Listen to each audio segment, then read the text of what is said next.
Puji Tuhan, haleluya. Well, selamat datang di bulan yang baru. Sekarang kita ada di bulan November 2023.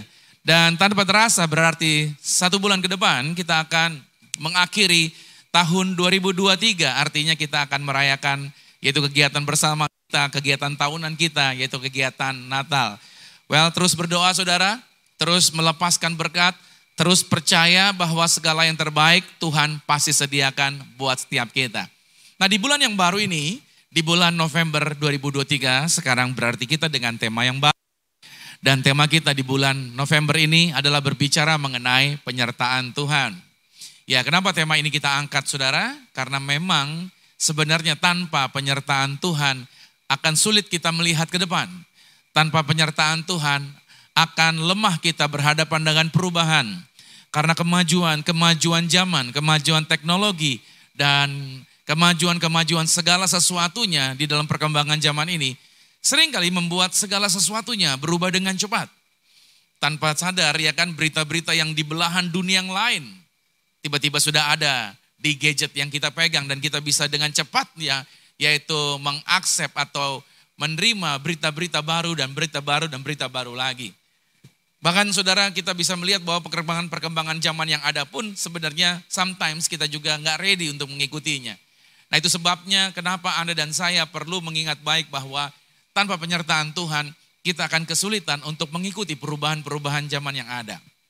Nah judul yang saya bawakan di hari ini yaitu berbicara mengenai God in life's journey. Artinya di dalam perjalanan kehidupan kita selalu ada Tuhan. Selalu ada Tuhan yang menyertai. Dan percayalah saudara, apapun situasi Anda, sesulit, sesukar apapun, Dia Tuhan yang tidak pernah meninggalkan Anda dan saya. Bilang amin dulu. Ya kan, karena kebaikan Tuhan tidak tergantung situasi. Kemurahan Tuhan tidak tergantung keadaan. Situasi keadaan bisa berubah-ubah. Tapi Tuhan yang kita sembah tidak pernah berubah. Dia tetap Tuhan yang sama, dulu, sekarang, sampai selama-lamanya. Saya ajak saudara kita melihat dulu di dalam Matius pada pasal 28. Ayat yang ke-19 sampai dengan ayatnya yang ke-20. Ya. Firman Tuhan berkata begini, karena itu pergilah, jadikanlah semua bangsa muridku dan baptislah mereka dalam nama Bapa dan Anak dan Roh Kudus. Dan ajarlah mereka melakukan segala sesuatu yang telah kuperintahkan kepadamu. Dan ketahuilah, aku menyertai kamu senantiasa sampai kepada akhir zaman. Perhatikan saya beri highlight di sini. Aku menyertai kamu senantiasa sampai kepada akhir zaman. Ini merupakan di dalam Matius 28 perintah Tuhan yang terakhir. Yang Tuhan sampaikan setelah kebangkitannya. Dan ini juga merupakan perintah Tuhan terakhir atau amanat agung yang Tuhan sampaikan kepada para murid. Agar mereka melaksanakan.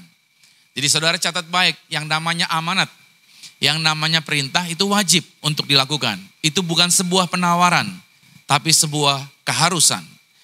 Dan di dalam Matius 28 ini Bapak Ibu Saudara, kalau kita melihat dengan detail, ada 3 komitmen penting ya, ada 3 komitmen penting yang Tuhan Yesus mau sampaikan bagi setiap kita. Dan kalau kita melihat bagian ini, maka kita akan melihat bahwa ini menjadi fokus pentingnya Tuhan. Dan bagian-bagian yang Tuhan sampaikan adalah yang pertama berbicara mengenai murid-murid. Ya, kekristenan itu tidak bisa lepas dari yang namanya pemuritan. Itu sebabnya kenapa gereja yang sehat adalah gereja yang mengadakan pemuritan. Gereja yang mendidik jemaatnya untuk menjadi murid Tuhan. Karena Matius 28 ayat 19 tadi jadikan segala bangsa muridnya Tuhan. Berarti gereja memiliki yaitu pekerjaan besar untuk memuridkan. Kita ini kumpul di gereja bukan karena sekedar kumpul-kumpul aja. Karena gak ada kerjaan di rumah.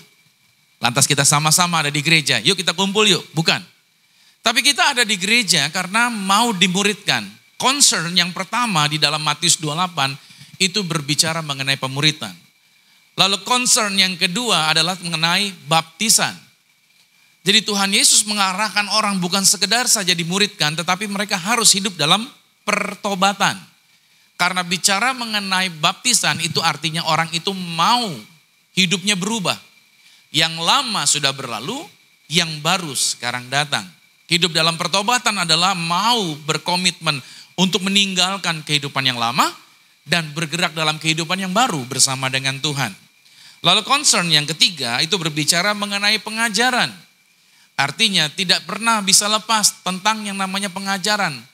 Ajarkan mereka sampai bisa melakukan. Jadi bukan cuma dikasih tahu, berarti ada pengulangan. Ada repetition. Ada hal-hal yang terus diingatkan, terus diingatkan, terus diingatkan. Nah, inilah sebabnya saudara, makanya gereja yang sehat mengacu kepada 3 area ini. Ada pemuritan, ada pembaptisan, ada pengajaran di dalamnya. Karena dengan pengajaran yang sehat, jemaat juga jadi benar. Dan cara mereka mengajar juga itu akan semakin diperbaiki, akan semakin lebih baik dan lebih baik lagi. Dan tentunya gereja kita juga mengacu kepada bagian ini. Makanya di dalamnya kita banyak pengajaran. Kita ingin memperlengkapi jemaat yang ada di dalamnya. Walaupun gereja kita masih baru, tapi kita punya kerinduan untuk membawa jemaat Tuhan menjadi murid Kristus yang hidup di dalam pertobatan. Dan mereka bukan hanya menjadi murid, tapi juga mereka nantinya bisa mengajar kembali kepada orang-orang yang lain. Nah, fokus kita hari ini adalah kepada janji Yesus. Bahwa Yesus berkata, aku menyertai kamu senantiasa sampai kepada akhir zaman. Ini merupakan jaminan Kristus. Bagi siapa? Bagi yang terlibat dalam menjangkau jiwa. Jadi saudara, Kristus ingin kita menjangkau jiwa. Ada begitu banyak jiwa-jiwa yang terhilang. Jadi sebenarnya gereja itu bukan sekedar karena kita kumpul dan kita nyanyi-nyanyi dan kita bikin meriah dengan musik yang hingar-bingar dan lain sebagainya. Tetapi lebih kepada penjangkauan jiwa-jiwa yang terhilang dan mengajarkan mereka untuk mau taat kepada prinsip-prinsip kebenaran. Nah, kita harus menjadi contoh, kita harus menjadi teladan untuk membawa setiap orang kepada kehidupan di dalam kebenaran. Yesus bangkit, dia sudah bangkit dan dia kini hidup serta secara pribadi dia selalu memberikan perhatian kepada anak-anaknya. Makanya janji penyertaan Tuhan, kalau dia berkata aku menyertai kamu, janji penyertaan Tuhan yang pertama yaitu dikerjakan melalui kuasa Roh Kudusnya. Physically dia tidak lagi bersama dengan murid-muridnya, tapi secara spirit, Roh Kudus dia selalu bersama-sama dengan kita.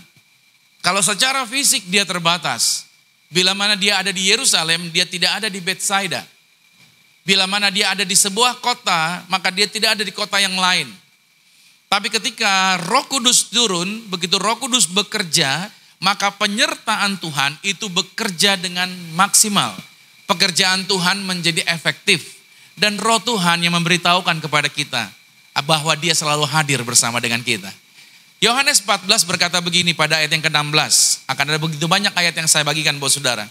Aku akan minta kepada Bapa, Ia akan memberikan kepadamu seorang penolong yang lain. Supaya, perhatikan, Ia menyertai kamu selama-lamanya. Sama-sama dengan saya katakan, Tuhan menyertai saya selama-lamanya. Ya, Tuhan menyertai kita bukan pada waktu-waktu tertentu atau momen-momen tertentu. But selama-lamanya. Tetapi penghibur yaitu Roh Kudus yang akan diutus oleh Bapa dalam namaku. Dialah yang akan mengerjakan atau mengajarkan segala sesuatu kepadamu. Dan akan mengingatkan kamu akan semua yang telah kukatakan kepada kamu. Jadi penyertaan Tuhan kepada kita melalui kuasa Roh Kudusnya. Oke. Jadi saudara jangan pernah berasa bahwa harusnya Yesus di samping saya ya Pak. Dia nyentuh-nyentuh saya gitu. No. Kita bukan bergerak dengan sebuah perasaan. Tetapi kita bergerak dengan pernyataan iman bahwa Roh Kudus senantiasa ada bersama dengan kita. Kita nggak perlu lihat dia secara fisik lagi. Tapi kita percaya bahwa dia bersama-sama dengan kita. Sadar nggak sih saudara? Setiap kemampuan yang ada pada kita, setiap keberhasilan yang ada pada kita, apakah itu kebetulan? Apakah karena kepintaran sendiri kita? Begitu banyak kita jumpai banyak orang pintar, tapi hidup mereka belum tentu berhasil.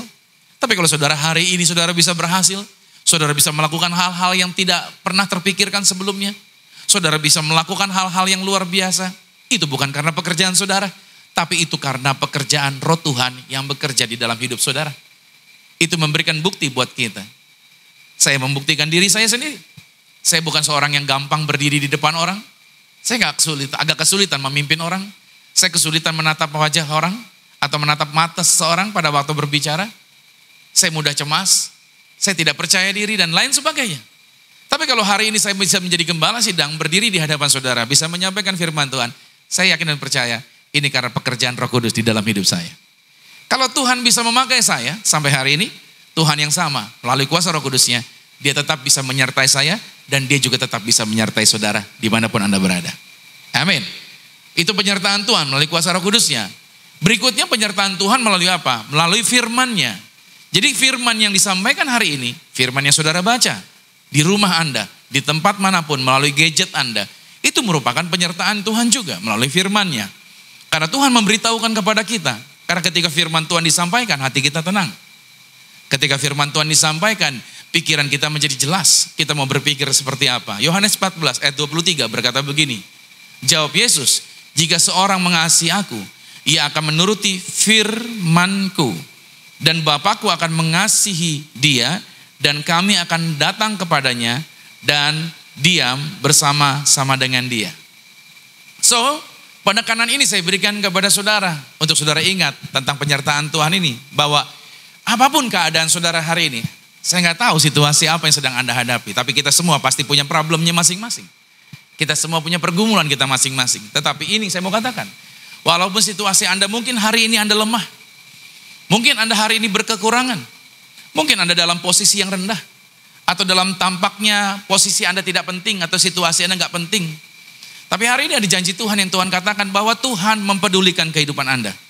Tuhan memperhatikan setiap pencobaan, setiap pergumulan apapun yang sedang kita alami hari-hari ini.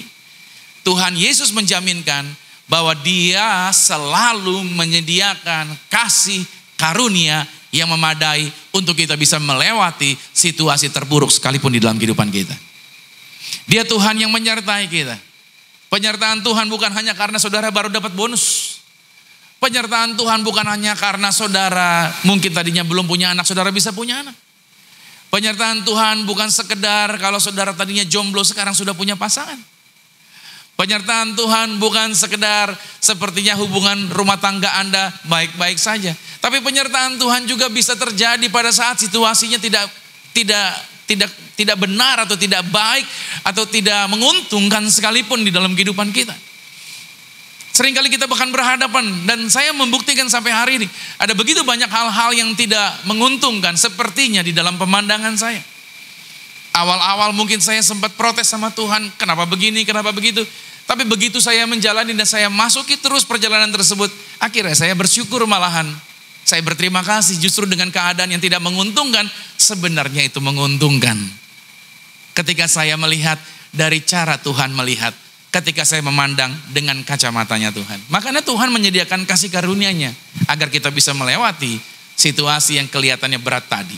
Dalam 2 Korintus 12 pada ayat yang ke-9, Paulus berkata begini, tetapi jawab Tuhan kepadaku, cukuplah kasih karuniaku bagimu, sebab justru dalam kelemahanlah kuasaku, maksudnya kuasa Tuhan menjadi sempurna.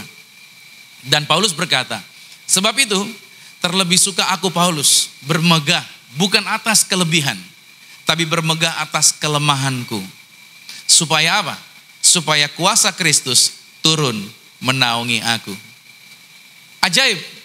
Paulus pun mengalami situasi yang tidak menguntungkan di dalam pelayanan dia. Kalau mau diputar balik, flashback ke belakang, kehidupan Paulus adalah kehidupan yang mapan, bahkan punya jabatan yang baik sebelum dia menjadi rasul. Tapi begitu berjumpa Tuhan, sebenarnya justru dia mengalami kemerosotan dari posisi lamanya. Tapi justru Paulus berkata, justru yang kubanggakan dahulu itu kuanggap sampah. Justru sekarang aku mendapatkan keuntungan yang luar biasa. Paulus ini luar biasa. Saya belajar dari Paulus. Saya melihat cara dia memandang situasinya dia. Dia tidak menangis dengan situasinya. Dia tidak mengeluh dengan keberadaannya. Tapi dia mengucap syukur dengan situasinya. Dan dia percaya itu merupakan bagian keuntungan di dalam pelayanannya. Karena targetnya Paulus bukanlah apa yang dia capai di dalam dunia ini. Secara pribadi maksudnya. Tetapi targetnya dia, bagaimana hidupnya dia bisa membawa sebanyak mungkin orang-orang untuk bisa mengenal Tuhan. That's penyertaan Tuhan, itu berbicara mengenai penjangkauan jiwa-jiwa. Amin. Itu sebabnya firman Tuhan juga mengingatkan bahwa Tuhan jugalah yang menuntun setiap perjalanan, our journey. Dari sejak kita lahir di dalam dunia, sampai nanti kita tutup mata dipanggil Tuhan pulang. Dia tetap Tuhan yang menyertai perjalanan kita. Bahkan di lokasi manapun dia selalu ada bersama dengan kita. Makanya Matius berkata dalam Matius 18 pada ayat yang ke-20. Sebab di mana 2 atau 3 orang berkumpul di dalam namaku, di situ aku ada di tengah-tengah mereka. Kalau saudara sedang ada di sebuah situasi di tempat manapun, saudara perlu berkata dengan Matius 18 ayat 20. Begitu Anda bersepakat, Anda berdoa, maka firman Tuhan mengatakan, dia ada di tengah-tengah saudara. Itu sebabnya kenapa family, keluarga perlu berdoa. Ketika keluarga itu berdoa, maka 2-3 orang Tuhan hadir di keluarga itu. Amin. Itu sebabnya kenapa saya selalu ingatkan anak-anak muda, jangan pernah menikah dengan orang yang tidak seiman. Jangan pernah bangun rumah tangga dengan orang yang tidak seiman. Kenapa demikian? Karena ayat ini tidak akan berlaku buat rumah tangga Anda. Karena ayat ini hanya berlaku buat siapa? Buat orang yang sepakat di dalam Yesus. Nah, kalau orang ini menikah dengan orang yang tidak seiman, bagaimana mungkin ada kesepakatan di dalam ayat ini? Kisah Rasul 18 ayat 20 juga berkata, sebab aku menyertai engkau dan tidak ada seorang pun yang akan menjamah atau menganiaya engkau. Sebab banyak umatku di kota ini. Lihat, penyertaan Tuhan meluputkan Anda dari malapetaka, dari mara bahaya. Jadi saudara, sebenarnya dari 2 teks ayat yang saya bagikan ini, itu merupakan jawaban bagi setiap orang Kristen terhadap apa? Terhadap kebiasaan kita, naturnya kita. Tahu nggak naturnya kita adalah apa? Naturnya manusiawi kita gampang takut, ketakutan, keraguan-raguan, kesulitan, sakit hati, putus asa. Tapi 2 ayat yang saya bagikan ini merupakan jawaban bahwa semua bentuk segala hal yang negatif ini, itu harusnya tidak lagi menjadi bagian yang harus kita hafalkan atau yang menjadi natur kita lagi. Kenapa? Karena Tuhan sudah menjaminkan bahwa dia selalu hadir di dalam kehidupan Anda dimanapun Anda berada. Bahkan malapetaka yang coba menyerang Anda, itu tidak berkuasa bagi hidup Anda. Makanya ketika Yesus berkata, aku senantiasa menyertai kamu pada waktu dalam Matius 28, amanat agung ini kepada para murid, itu merupakan bantuan yang Tuhan sediakan kepada para murid. Tuhan Yesus berkata bahwa aku menyertaimu, bukan aku akan menyertaimu. Dia berkata apa? Aku menyertaimu, bukannya aku akan menyertaimu. Apa bedanya? Aku menyertaimu saudara, itu berarti dalam segala kondisi, di setiap waktu, aku selalu bersama-sama kamu. Aku menyertaimu. Tapi kalau aku akan menyertaimu, itu berbicara mengenai sebuah keadaan situasional atau kondisional. Aku akan menyertaimu kalau, itu kita manusia, Tuhan gak gitu. Saya akan setia bersama kamu, akan setia. Tapi kalau keadaannya baik-baik saja.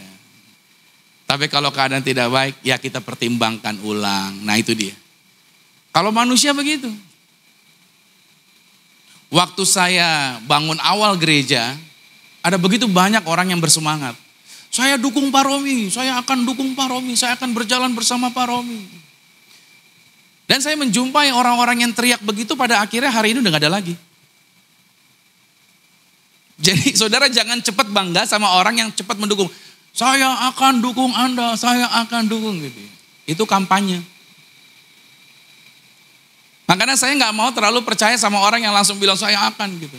Justru orang yang gak banyak janji, santai, diem-diem aja, itu support selalu. Makanya saudara jangan bangga dengan orang-orang yang terlalu bersuara, yang seolah-olah memberikan kata-kata, wow, dukungan segala macam. Ya, bukan berarti kita mencurigai mereka, tapi jangan taruh kebanggaan saudara kepada manusia manapun. Taruh kebanggaanmu hanya kepada Tuhan. Haleluya. Ingat baik, makanya kata aku menyertai kamu dalam bahasa Yunaninya itu disebut dengan egoemi. Yesus selalu berkata dengan bahasa ini, egoemi. Itu bahasa yang Yesus pakai untuk mengutus para rasulnya. Dia mengatakan aku selalu menyertai kamu. Dan ini bahasa juga, egoemi juga. Kalau saudara buka perjanjian lama, pada waktu di dalam kitab Kejadian, di mana Keluaran pada pasal 3, ketika Musa diutus oleh Tuhan, Tuhan berkata, aku adalah aku. Ini juga dalam bahasa, ini kan kalau perjanjian lama bahasa Ibrani. Tapi kalau ditranslate ke bahasa Yunani, sama kata-katanya egoemi. Pada waktu Yesus berjalan di atas air, murid-murid ketakutan di tengah badai, bergelora, gelisah, takut mati semuanya. Yesus berjalan di atas air, berkata, tenanglah, ego emi. Yesus hendak menunjukkan kepada semua orang bahwa I am Mesias, sayalah Tuhan. Makanya dalam teks bahasa yang dia pakai, ego emi.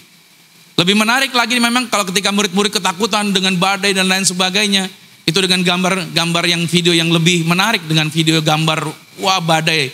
Nanti di sesi yang kedua, Pastor Aris akan memberikan video yang luar biasa buat saudara.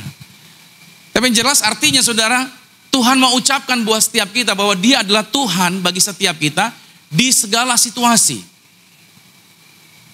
Pertanyaan saya sederhana, kalau saudara sekarang sedang berhadapan dengan situasi, kira-kira Tuhan sudah tahu nggak bahwa kita akan berhadapan dengan situasi yang sekarang kita hadapin?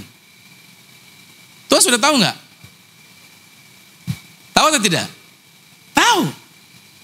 Kalau tahu, kenapa Tuhan izinkan saya masuk ke sini gitu? Seringkali kita bertanya pada saat kita berhadapan dengan masalah, Tuhan, kalau Tuhan tahu saya akan berhadapan dengan masalah yang pelik seperti hari ini, kenapa Tuhan nggak tahan saya dulu di situ gitu loh? Jangan sampai saya masuk ke area ini. Halo? Kita seringkali komplain seperti itu sama Tuhan. Tapi disinilah yang menariknya bahwa walaupun seringkali kita memaksa diri kita masuk ke sebuah situasi, tetapi dalam situasi yang kita paksakan tersebut, tetap Roma 8:28, Tuhan turut bekerja dalam segala perkara untuk mendatangkan kebaikan. Tetap dalam kesalahan yang kita pilih sekalipun, Dia tetap Tuhan yang baik. Dia tetap Tuhan ego emi. Dia tetap Tuhan yang menyertai. Ingat kata-kata saya ulang lagi. Tuhan bukan berkata aku akan menyertai, tetapi aku menyertai. Terlepas situasimu, terlepas pilihanmu yang salah, terlepas perbuatanmu yang keliru, Dia tetap Tuhan yang menyertai. Amin. Jangan biarkan ketakutan, jangan biarkan keraguan-raguan menghalangi Anda untuk tetap percaya bahwa Dia Tuhan yang berkuasa membuka jalan bagi hidup Anda. Itu sebabnya saya selalu percaya bahwa Dia Tuhan yang selalu bersama-sama dengan kita. Ego emi. Dia menyertai dalam situasi. Karena Dia adalah Tuhan yang sudah tahu dari awalnya ke depannya akan jadi apa. Wahyu 1 pada ayat yang ke-8. Aku adalah Alfa dan Omega. Firman Tuhan Allah yang ada dan yang sudah ada dan yang akan datang. Jadi saudara yang kasih Tuhan, kita bersyukur sekali kita punya Tuhan Alfa Omega. Makanya saudara, situasi apapun yang sekarang saya sedang hadapi, saya menaruh firman Tuhan ini dan saya percaya saya bisa lewatin ini semua. Karena saya percaya Tuhan saya tahu masa depan saya seperti apa yang akan terjadi. Dan catat baik, Tuhan tidak akan pernah mempermalukan setiap anak-anaknya. Maka dalam Matius 28 ini, secara physically, Tuhan tidak lagi akan berada bersama-sama dengan muridnya. Tetapi Tuhan berkata bahwa justru adalah baik aku gak bersama-sama kamu secara fisik. Tapi secara spirit, secara roh, justru lebih berguna Roh Kudus ada bersama dengan kamu.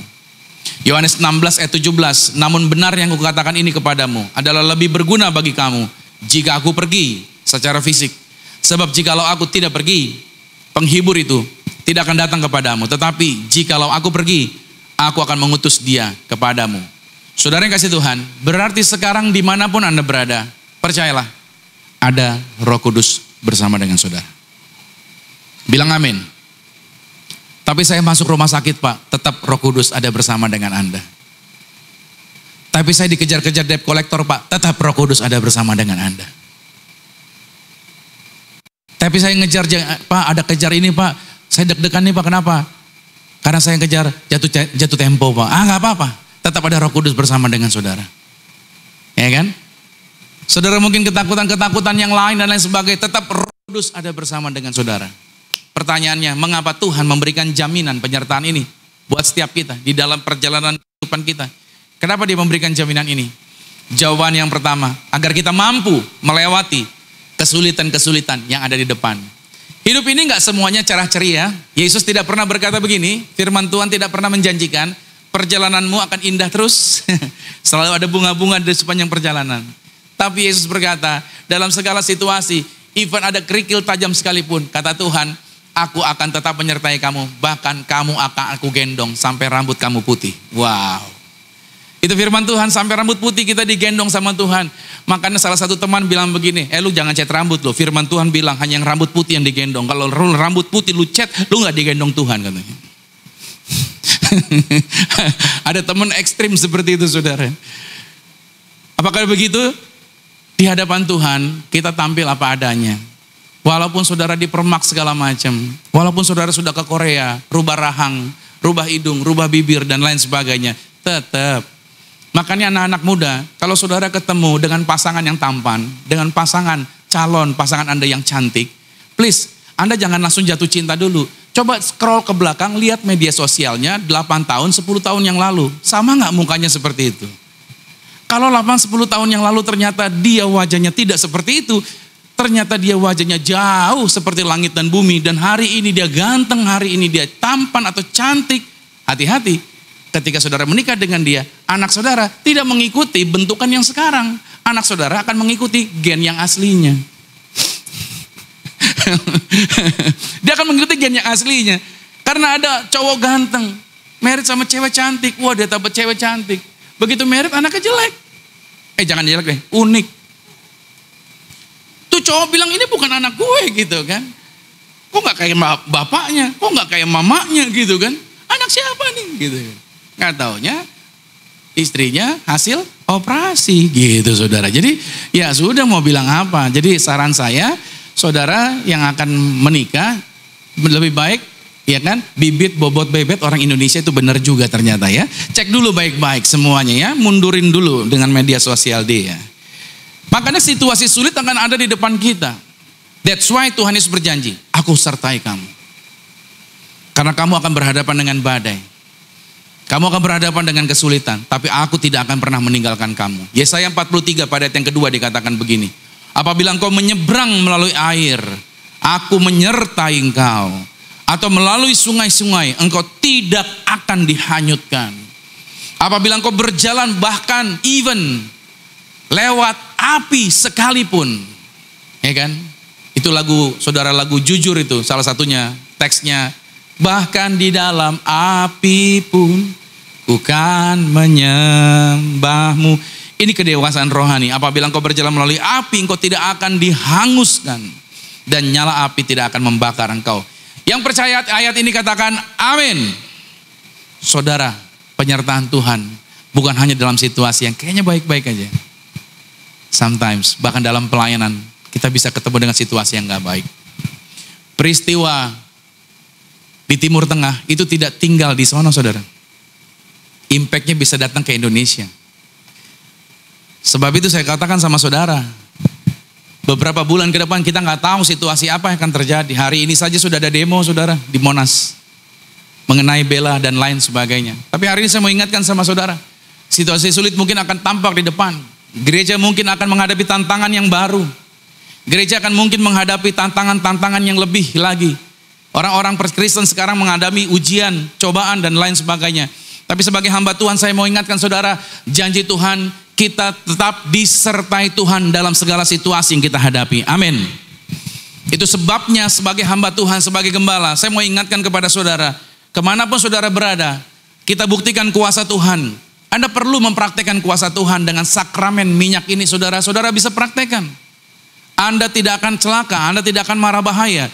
Bahkan rancangan orang jahat yang coba bikin action apapun di dalam perjalanan kehidupan Anda, ada Tuhan yang mengirimkan pasukan malaikatnya bersama-sama dengan saudara. Saudara bisa urapi pabrik saudara, saudara bisa urapi rumah Anda, saudara bisa urapi anak-anak saudara, keluarga saudara, siapapun. Ingat baik.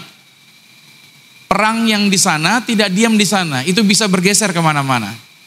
Makanya saya mau katakan, orang bijak itu berharap yang terbaik, bersiap untuk situasi yang terburuk sekalipun. Jadi walaupun ada situasi yang negatif, situasi yang tidak baik-baik saja, tapi penyertaan Tuhan selalu ada bersama dengan saudara. Saudara boleh bawa pulang minyak ini. Saudara bisa oleskan di tempat dimanapun Anda berada, di rumah Anda, di keluarga Anda bisa praktekkan. Aman, Anda terlindungi. Ingat, keamanan kita bukan sama manusia manapun. Keamanan kita cuma ada bersama dengan Tuhan Yesus Kristus. Bilang amin lagi nih. Yang kedua, penyertaan Tuhan buat setiap kita. Jaminan penyertaan di dalam perjalanan kehidupan kita adalah supaya kita berhasil dapat menjalankan amanat agung. Yang tadi amanat agung, menjadikan segala bangsa murid Tuhan. Baptis mereka, ngajarin orang. Tuhan menyertai kita sehingga pelayanan kita akan menjadikan semua bangsa murid Tuhan. Dapat mendatangkan apa? Mendatangkan buah. Dan pelayanan kita menjadi berhasil dalam bergerak untuk menjalankan amanat agung. Untuk apa? Merontokkan benteng-benteng iblis. Dan untuk apa? Membangun benteng-benteng yang lebih kuat lagi untuk Tuhan Yesus. Sometimes saudara, kalau ada orang yang gak mau percaya Tuhan, ada begitu banyak orang-orang di sekitar kita yang hidupnya mungkin agnostik, ateis, dan lain sebagainya. Itu karena ada benteng-benteng yang kelilingin mereka, saudara. Jadi kalau saudara ngomongin firman sama dia, kayaknya mantul lagi. Karena ada apa? Ada benteng yang mengelilingi dia. Tapi jangan takut saudara, Tuhan menyertai saudara, jangan ragu bahwa perjalanan Anda membagi firman tidak akan pernah sia-sia. Saudara bisa merontokkan benteng-benteng itu. Kenapa? Karena Tuhan memberikan penyertaannya. Paulus berkata dalam 2 Korintus pada pasal 10, karena senjata kami dalam perjuangan bukanlah senjata duniawi, melainkan senjata yang diperlengkapi dengan kuasa Allah yang sanggup untuk meruntuhkan benteng-benteng. Kami mematahkan setiap siasat orang dan merubuhkan setiap kubu yang dibangun oleh keangkuhan manusia untuk menentang pengenalan akan Allah. Kami menawan segala pikiran dan menaklukkannya kepada Kristus. Kekristenan bukanlah mengejar kekuasaan. Kekristenan tidaklah mengejar kedudukan. Kekristenan tidaklah menggunakan salib sebagai syarat, sebagai bagian untuk mempengaruhi, untuk memerintah orang. Bukan. Tapi kekristenan adalah apa? Mengajarkan orang untuk hidup di dalam kebenaran, merubah moral mereka, merubah etika mereka. Kekristenan bukanlah bekerja sama dengan politik. Kekristenan bukanlah bekerja sama dengan namanya bentuk-bentuk pemerintahan dan lain sebagainya, seolah-olah kita cari suara, kita cari kekuasaan dan lain sebagainya. Kekristenan adalah untuk merubah orang untuk percaya kepada kebenaran, percaya Tuhan Yesus. Makanya gereja tidaklah untuk menjadi panggung politik, untuk menyuarakan nomor berapa yang harus kita pilih. Gereja itu netral, saudara. Pilihan orang adalah masing-masing. Yang saya sampaikan di mimbar ini adalah kebenaran firman Tuhan. Makanya sebagai hamba Tuhan, saya tidak akan menggunakan media sosial saya untuk mempengaruhi saudara mau pilih siapa. Tapi kalau saudara mau tahu Anda pilih siapa, tanya sama saya secara pribadi. Pilih restoran mana, kita makan bersama. Itu yang lebih baik. Amin. Gak perlu di panggung kita ngomong, gak perlu di media sosial. Ingat, penyertaan Tuhan untuk membuat kita berhasil di dalam apa? Melaksanakan amanat agung. Dan penyertaan Tuhan yang ketiga, yang Tuhan sertai buat kita, tujuan adalah apa? Agar kita senantiasa memiliki hadirat Tuhan. Makanya kemanapun Anda berdiri, Anda jangan berkata gini, kok saya kayaknya kering hari ini ya. Atau mungkin ketika ikut ibadah, kayaknya penyembahannya kurang nih, gitu. Saudara, firman Tuhan berkata, aku hadir selalu. Dan aku tidak dirasa-rasa. Tapi aku adalah pribadi yang selalu bersama-sama dengan kamu. Makanya kata senantiasa, saya terjemahkan di sini dalam bahasa Yunaninya, pasastes hemeras. Senantiasa pasastes hemeras itu artinya segala hari. Setiap hari. Jadi setiap saat selalu ada hadirat Tuhan. Saudara lagi masak, naik motor, bawa kendaraan. Ya kan? Lagi marketing. Ya, lagi jualan, lagi ngetik. Lagi apapun saudara. Segala aktivitas saudara, tas hemeras. Itu artinya Tuhan menyertai Anda bukan cuma di hari Sabat. Bukan cuma di hari Minggu. Melainkan di segala hari, sepanjang minggu, sepanjang bulan, dan sepanjang tahun yang berganti. Baik musim kemarau yang kemarin kita lewati. Aduh, 37, 38, 39, saya masuk mobil pernah 40, buset. Panasnya minta ampun. Tapi kemarin tadi malam kita terima hujan lebat. Suhu turun langsung 27. Tidurnya kepanjangan, makanya bangun agak kesiangan. Haleluya, puji Tuhan. Ya kan? Tuhan selalu hadir saudara dalam segala situasi. Musim-musim apapun. Mungkin kemarau yang kering atau mungkin musim hujan sampai kita kedatangan air yang begitu banyak. Gak apa-apa. Tapi yang saya mau katakan buat saudara, Tuhan adalah Tuhan yang senantiasa menjagai Anda.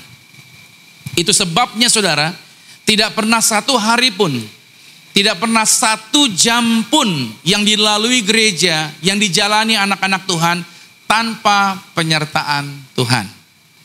Saya ulangin, tidak ada satu hari pun, tidak ada satu jam pun yang dijalani oleh gereja dan umat Tuhan tanpa disertai Tuhan. Kenapa demikian saya kasih statement ini? Kalau sampai Tuhan tidak menyertai kita dalam satu hari atau dalam satu jam, maka pada momen itu juga Anda akan jatuh. Tapi yang membuat Anda bisa tegak berdiri sampai hari ini, itu karena penyertaan Tuhan selalu ada bersama dengan saudara. Yang percaya kasih tepuk tangan yang beriah buat Tuhan. Makanya Ulangan 30 ayat 14 berkata, tetapi firman ini sangat dekat kepadamu. Sangat dekat kepadamu. Yakni di dalam mulutmu dan di dalam hatimu untuk dilakukan. So saudara, jangan ngucapin kata-kata yang salah. Saudara punya masalah, jangan bilang, aduh sial, aduh mati gua, aduh bangkrut nih, aduh pusing, aduh. Saudara, kata-kata ini keliru karena Ulangan berkata firmannya ada di mulutmu. Lepaskan kata-kata firmannya. Anakmu bikin kesel, anak pinter gitu ya kan, gitu. Langsung saudara harusnya memperkatakan kata-kata firman buat saudara. Terkadang mungkin kita berkata gini, Tuhan mana sih? Kok Tuhan kayaknya gak kelihatan? Kok Tuhan kayaknya gak nolong saya? Kemana sih? Kayaknya Tuhan menyembunyikan dirinya. Tuhan gak pernah menyembunyikan dirinya. Tuhan gak pernah menjauh. Hanya sometimes sepertinya Tuhan gak hadir. Sometimes Tuhan sepertinya gak kelihatan. Tetapi sebenarnya Tuhan itu hadir. Oke, saya jelasin begini. Yesaya 45, sedikit lagi, ayat 15. Sungguh engkau Allah yang menyembunyikan diri. Allah Israel, juru selamat. Oke, ayat ini mengatakan bahwa kok Tuhan menyembunyikan diri. Sebenarnya Tuhan itu ada, cuman Tuhan itu sepertinya terselubung dalam kegelapan. Dalam kegelapan dalam artian sepertinya kita nggak bisa melihat dia. Sepertinya kita nggak bisa menjangkau dia. Tapi Tuhan nggak pernah menjauh daripada kita. Karena Yesaya pasal 45 ayat 19 berkata, tidak pernah aku berkata dengan sembunyi-sembunyi atau di tempat bumi yang gelap. Tidak pernah aku menyuruh keturunan Yakub untuk mencari aku dengan sia-sia. Aku Tuhan selalu berkata benar, selalu memberitakan apa yang lurus. Maksudnya begini, kemana kok Tuhan kayaknya gak kelihatan, kok Tuhan gak tolong dan lain sebagainya. Saya sudah berdoa. Sebenarnya Tuhan mau dengan sepertinya ketidakhadiran atau gak kelihatan, saudara tuh terdorong untuk apa? Lebih action, lebih effort lagi untuk mengejar Tuhan. Untuk lebih haus lagi. Untuk lebih mendekat lagi. Jadi sebenarnya Anda itu punya kemampuan yang lebih pada waktu Anda berhadapan dengan masalah. Saudara sebenarnya bisa mencari Tuhan lebih lagi. Persoalannya karena situasi nyaman, kita jadi apa? Relax. Kita kurang effort. Tapi begitu situasinya ada kesulitan dan seolah-olah Tuhan kayaknya gak kelihatan, di situ Anda effort ngejar Tuhan. Nah Tuhan maunya kayak gini. Saya sama kamu, saya kasih contoh. Anak saudara mau belajar jalan. Anak kalau berdiri, maunya apa? Buru-buru dipegang oleh mami dedinya. Tapi lihat mami dedi, sini, anaknya jalan, mundur dia. Sini. Iya. Anak ada, ya kok gak dipegang gitu kan. Sini. Kita mundur lagi, sini. Kita mundur lagi orang tuanya. Anaknya jalan terus. Yang tadinya anaknya dari sana cuma bisa 2 meter jalannya. Tapi gara-gara kita bilang, sini. Kitanya gak pegang dia, cuman mau megang terus kita mundur. Akhirnya 10 meter dia bisa jalan. Ketika engkau ada di dalam pemandangan yang seolah-olah Tuhan kayaknya gak kelihatan, tapi engkau bergerak maju terus.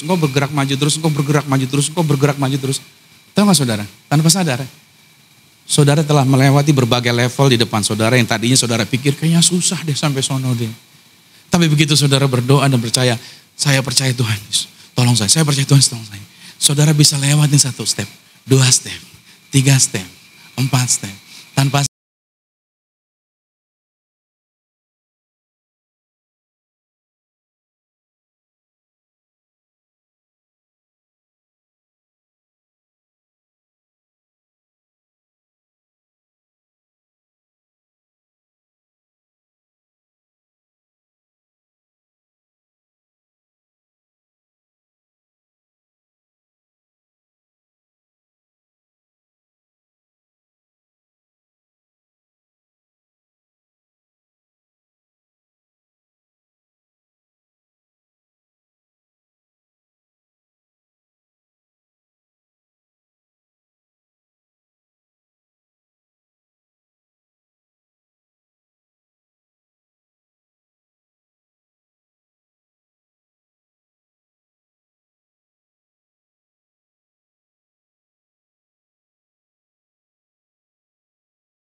Ingat kembali, Dia Tuhan yang menyertai Anda. Dia Tuhan yang tidak pernah meninggalkan Anda. Dia Tuhan yang tidak pernah menjauh dari Anda. Mungkin ada keadaan yang sepertinya gelap. Ada keadaan yang tampaknya sulit. Ada keadaan yang tampaknya tidak mudah. Dan mungkin hati kita suka bertanya-tanya, Tuhan kenapa ya? Kok seperti ini? Tuhan ini maksudnya apa? Saya mau dibawa kemana? Mungkin kita terkadang bingung dengan situasi yang kita hadapi.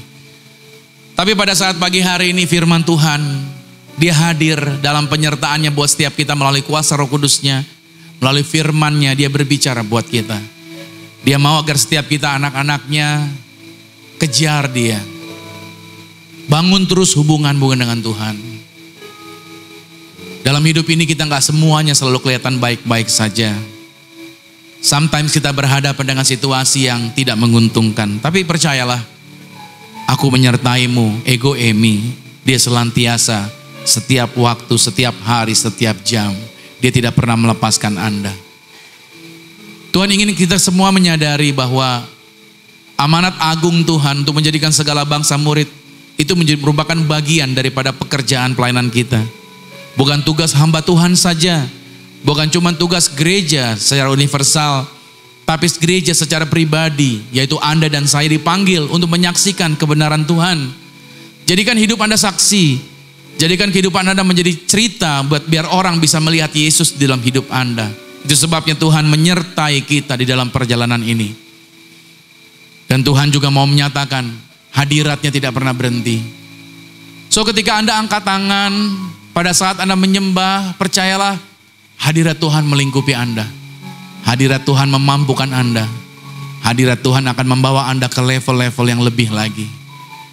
Jangan gentar dengan situasimu, jangan gentar dengan tantanganmu. Percaya ada Tuhan yang hidup yang bersama dengan Anda. Lord Jesus, aku berdoa, setiap anak Tuhan yang hadir hari ini, jumpai mereka, berkati mereka. Biarkan firman Tuhan ini menguatkan. Biarkan firman Tuhan ini membukakan pikiran kami. Kami tidak lagi curiga dengan Tuhan. Kami gak komplain lagi dengan Tuhan.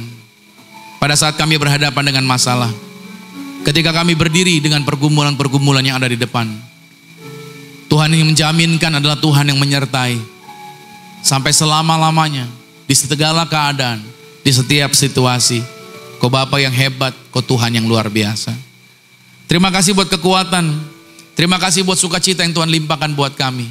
Kami percaya dalam segala peristiwa tetap ada kebaikan yang Tuhan sediakan buat kami. Terima kasih Bapa. Kami percaya firman ini membawa kami ke level-level yang lebih lagi.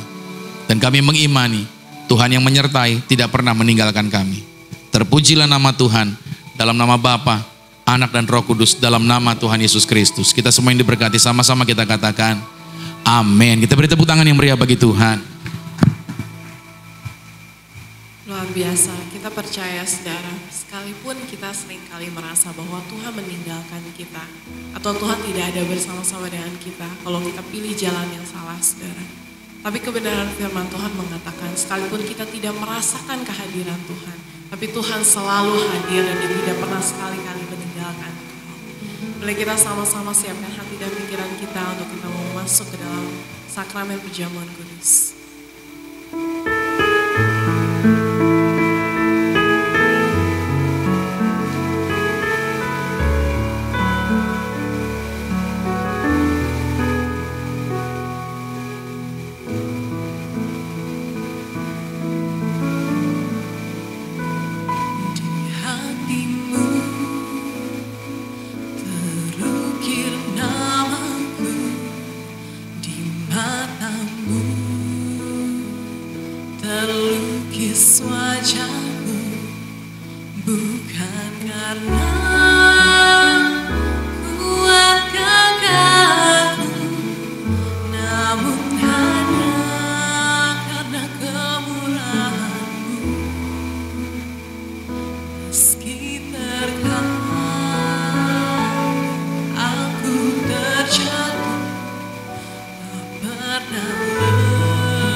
bagiku Tuhan, segala pujian,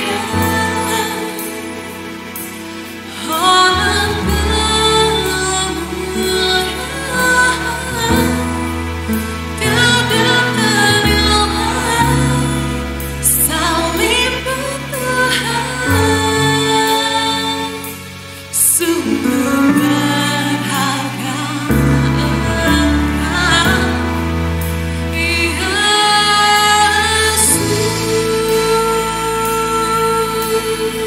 Boleh kita sama-sama bangkit berdiri.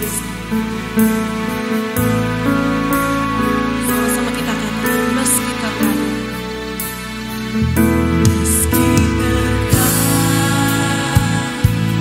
aku terjatuh, benar lemah kau hampiriku, memelukku dengan cintamu. Betapa besar mulia kasih-Mu bagiku Tuhan, segala pujian, hormat kemuliaan, tiada ternilai, salibmu Tuhan, sungguh berharga Engkau, Yesus.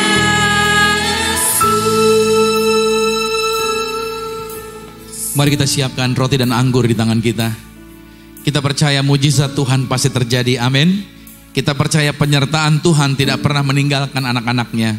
Kebaikan Tuhan senantiasa berlimpah. Mari sama-sama dengan saya katakan, dalam nama Tuhan Yesus, inilah roti yang telah turun dari surga. Inilah tubuh Tuhan Yesus Kristus, tubuh yang tergantung di atas kayu salib, yang memberikan kami bersama dengan keluarga kehidupan yang kekal di dalam kerajaan sorga. Oleh korban tubuh Kristus, maka mulai hari ini kami menang atas segala virus, menang atas segala penyakit, tidak terkapar di meja operasi. Mulai hari ini Tuhan menjaminkan kami warga sorga yang penuh kemuliaan. Dalam nama Tuhan Yesus, inilah roti yang telah turun dari surga, inilah tubuh Tuhan Yesus Kristus. Mari kita makan tubuh Tuhan Yesus Kristus.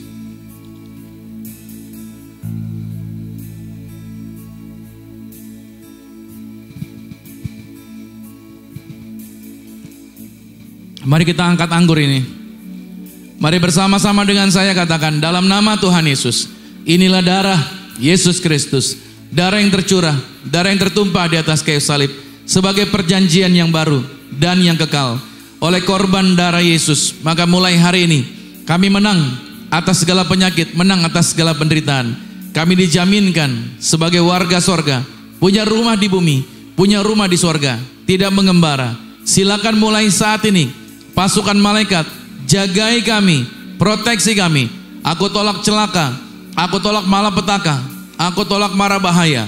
Segala rancangan orang jahat kami halau, kami patahkan. Dalam nama Tuhan Yesus, kami punya iman yang kami pegang, yang kami kerjakan di dalam karir, bisnis, proyek, usaha, studi, pelayanan kami diberkati lipat kali ganda dari berkat tertinggi yang pernah kami raih. Dalam nama Tuhan Yesus, inilah darah Yesus Kristus. Mari kita minum.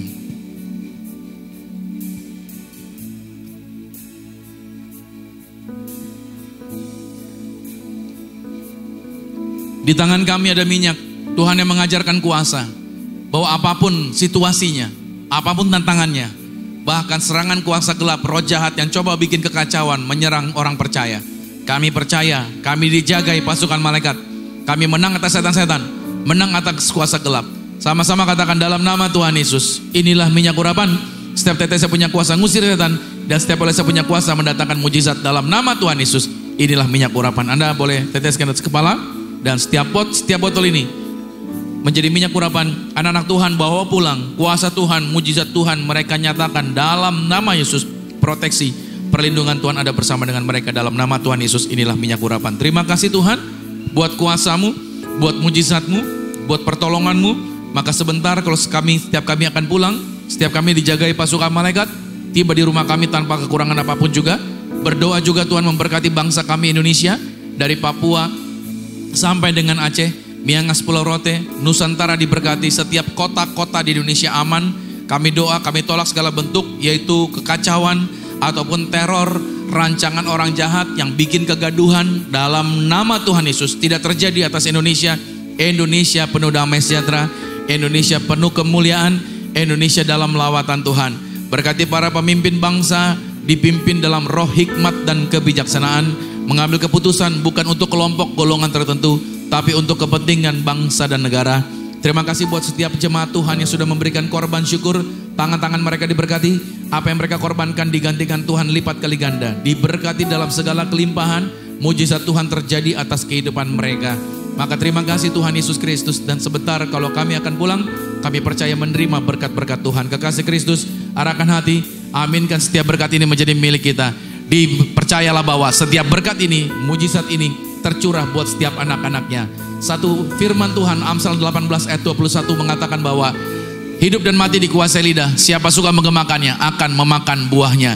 Mari kita declare sama-sama, katakan, saya diberkati, berkelimpahan, telah ditebus, telah diampuni, dibenarkan, diurapi, disempurnakan, diberi kuasa, hidup dalam kasih karunia, berharga, aman, sehat, penuh kemuliaan, fokus pada Yesus, disiplin, percaya diri, pandai cerdas. Saya diciptakan segambar dan serupa Yesus untuk menggenapi setiap panggilan dan tujuannya atas hidup saya di dalam nama Yesus. Amin. Terimalah berkat anugerah dari Bapa di sorga, cinta kasih di dalam Yesus Kristus, kekuatan penghiburan di dalam kuasa Roh Kudus menyertai Anda dan saya, keluargamu dan keluargaku, sampai suatu hari nanti kita semuanya diundang untuk pesta di sorga bersama Yesus Kristus sampai selama-lamanya. Yang percaya sama-sama dengan saya katakan amin. Selamat hari Minggu, sampai jumpa minggu depan. Tuhan Yesus memberkati.